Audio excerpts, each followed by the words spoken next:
Hello everyone and warm welcome to our channel. I hope you are doing well. Studies and preparations are going on.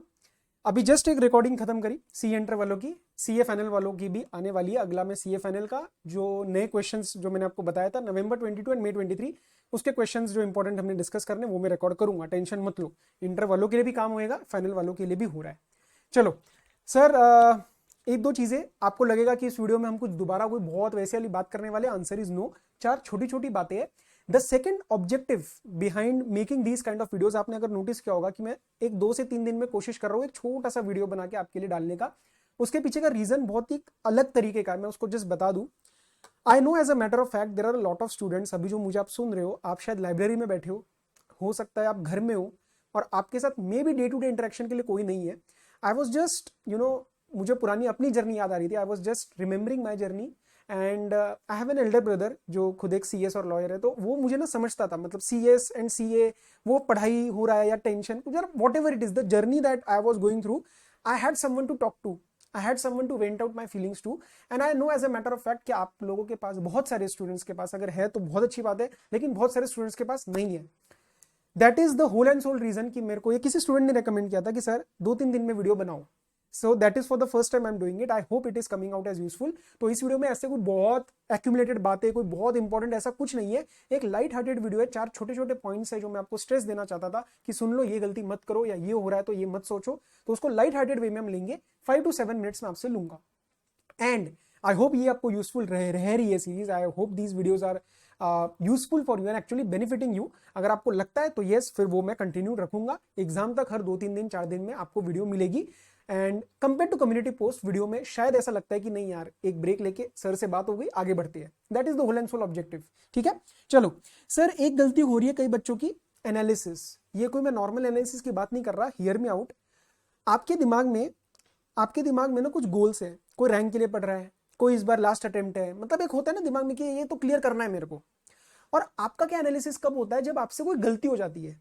जैसे मैं solve कर रहा हूं, या मैंने कोई मॉक टेस्ट उठाया, या मैं अपने आप को रिवीजन मोड में लेके आया हूं और गलती हो गई। आप उस टाइम ऐसे होते हो और मुझे मैसेज मिलता है कि सर अभी तो मैं ये कर रहा था, ये तो मैं कर चुका हूं और गलती हो गई है, मैं कैसे क्लियर करूंगा? Please understand, a mistake does not mean that you are not prepared. A mistake only shows कि आपको वहां थोड़ा सा फिनिशिंग आपको कंप्लीट करनी है।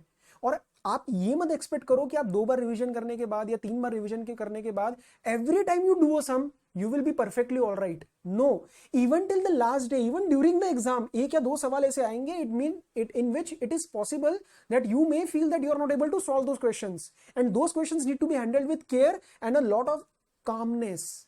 आप घर पे अभी तो 1.5-2 महीना पुराना, जब हम we are 1.5 to 2 months away from the exams, अभी गलतियां होएंगी। आप हर एक गलती को अपने कैपेबिलिटी से मत लिंक करो कि सर मैं पैनिक मोड में जा रहा हूं, मेरे को एग्जाम, मतलब मेरा तो एग्जाम ये है, मैं तो रैंक के लिए पढ़ रहा हूं, मैं 3 बार कर चुका हूं। अरे तो 4 बार किया तब भी गलती होंगी भाई। तो इतना एनालिसिस मूड में मत जाओ। गलती हुई, चेक करो क्या गलती है, पॉइंट को मार्क करो, अपने छोटे डायरी में लिखो। ये सारी बातें बता रखी है स्ट्रेटेजी वीडियो में, और उसको आगे बढ़ो। लास्ट डे तक गलती होंगी। And mistake does not mean that you are not prepared, it means you are in the process of preparation that is always going to be in progress. It will never be a perfect preparation. सब कुछ नहीं आएगा आपको, CA final है, छोटे बच्चों की पढ़ाई नहीं है। क्लियर? तो रिलैक्स रिलैक्स, कोई टेंशन नहीं है, गलतियां होने दो। अभी जितनी गलतियां करोगे, this is also link to my MCQs. I hope आपने मेरा एमसीक्यू के लिए टेलीग्राम चैनल ज्वाइन किया है।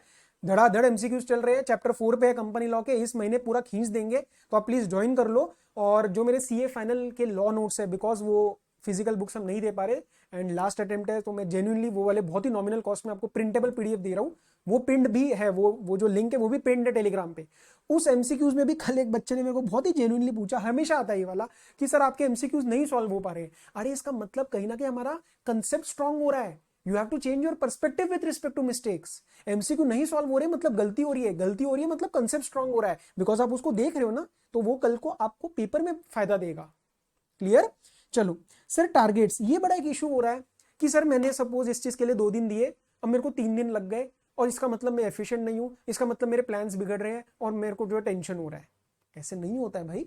आपको अगर 2 दिन लिए, लेट से आपने 2 दिन लिए example, first of all ensure that you are putting realistic targets. It is possible that topic A is done by me in 2 days, and it is possible that same topic is done by you in 4 days, but after 4 days and me after 2 days, we should be equally at par in terms of quality of study. आप 2 दिन extra लो, कोई दिक्कत नहीं है, लेकिन quality एकदम जोरदार, foundation एकदम स्ट्रांग बनना चाहिए ताकि रिवीजन में आपको उतना टाइम ना लगे। अभी अपना अपना उस सिचुएशन में हम नहीं है that we start compromising on quality and we go into ABC analysis right now. Even if it is taking 1 day more, it's okay, but after that 1 day you should be confident. Secondly, set realistic targets. Target बनाने में गलतियां मत करो, over ambitious target मत बनाओ, क्योंकि करते वक्त लगता है हाँ इसको 2 दिन में कर दूंगा, नहीं हो पाता है। लो उसमें 3 दिन लो, 4 दिन लो, लग रहे जो भी लग रहे लगने दो। ओके, नेक्स्ट, नाउ सिंस मॉक्स वगैरह आ रहे हैं आपके, तो एक इसके ऊपर एक बार बार एक जेन्युइन एक एफएक्यू रहता है कि सर कौन से वाले मॉक दे, कितने दे और कब दे। This is completely my personal opinion. कौन से वाले देने चाहिए, इन माय ओपिनियन आप सिर्फ आईसीआई का मॉक दो, वो भी घर पे। Sit for 3 hours, close the room, tell everyone not to come. आप प्रॉपर, और एसी वेसी कुछ नहीं लगाना है, पंखे में बैठ के देने, जो आप एग्जाम में देने वाले हो वही घर पे क्रिएट करो। पंखे में बैठ के पसीना आ रहा है आने दो, रुमाल से साफ करके पेपर चुपचाप लिखो। ओके, वो चीज आप अपने आप से ही खुद का ही चेक करना है। Be the strictest evaluator. At home you should be getting 60+, तो जाके वो आपका वहां पे उतना परफॉर्मेंस निकलेगा। मतलब अगर आपका सब्जेक्ट पूरा प्रिपेयर्ड है, पूरा अच्छे से आपका फेवरेट सब्जेक्ट है, तो 75-80 भी घर पे आने चाहिए। तो वो 10-15 नंबर का फर्क आ ही जाता है when we go to our ICI exams. Clear? How many? C 1 is mandatory. मतलब मेरा ओपिनियन ये है कि एंड में अगर थोड़ा सिलेबस छूट जाए चलेगा, लेकिन एक एक मॉक जरूर देना, because it puts you into the real test कि सर 3 घंटे में कितना हाथ पैर चल रहे हैं, right? Apart from that, when my personal opinion would be last revision से पहले एक एक मॉक दे दो। एक दिन में 2 मॉक दिए जा सकते हैं, तो 2 दिन में 4 या 4 दिन में 8 आप प्लान करो, और उसके बाद आप फाइनल रिवीजन दो। A lot of time it happens that after giving mocks you get a sense of realisation as to these are my weaknesses and I have to work on those. So it's better if you have 1 revision plan after 1 mock. So preferably सितंबर mid end में एक mock plan कर लेना, उसके बाद अपनी revision रख लेना। अक्टूबर मिड, अक्टूबर एंड में मॉक्स मत करना। बिल्कुल एंड में करोगे तो थोड़ा सा कॉन्फिडेंस का इशू आ सकता है if it does not go well. Clear? और दूसरा मॉक आप रिव्यू कर लेना, आरटीपी रिव्यू कर लेना, लेकिन एक मॉक तो लिखो बेटा, ठीक? नेक्स्ट, बोथ ग्रुप जितने भी दे रहे हैं बच्चे, इंटर हो या फाइनल हो, इंटर हो या फाइनल हो, अगर आप दोनों ग्रुप दे रहे हो तो आप भूल जाओ, किसी भी लेवल पे आपको बहुत ज्यादा कॉन्फिडेंस आने वाला है। सर ये क्या कह रहे हो? ये मेरा अपना एक्सपीरियंस से कह रहा हूं। मैं बोथ ग्रुप दिए, मेरे को किसी भी लेवल पे ऐसा नहीं लगा कि 8 पेपर हाथ में है, और मैंने इंटर में एक एक ग्रुप दिए थे, तो मुझे पता है कि कितना कॉन्फिडेंस रहता है when I am giving 4 versus 8।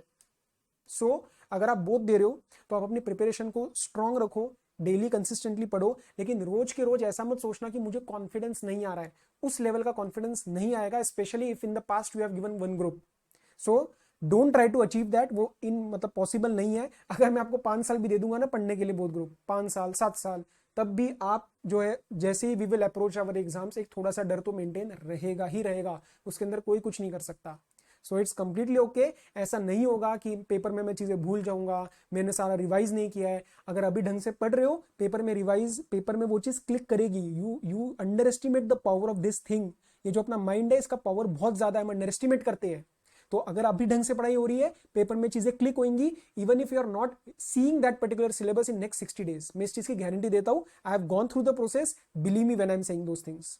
Clear? ये 4 छोटी छोटी बातें हैं, बाकी रोज रोज बिना टेंशन लिए आप अच्छे से पढ़ाई करो।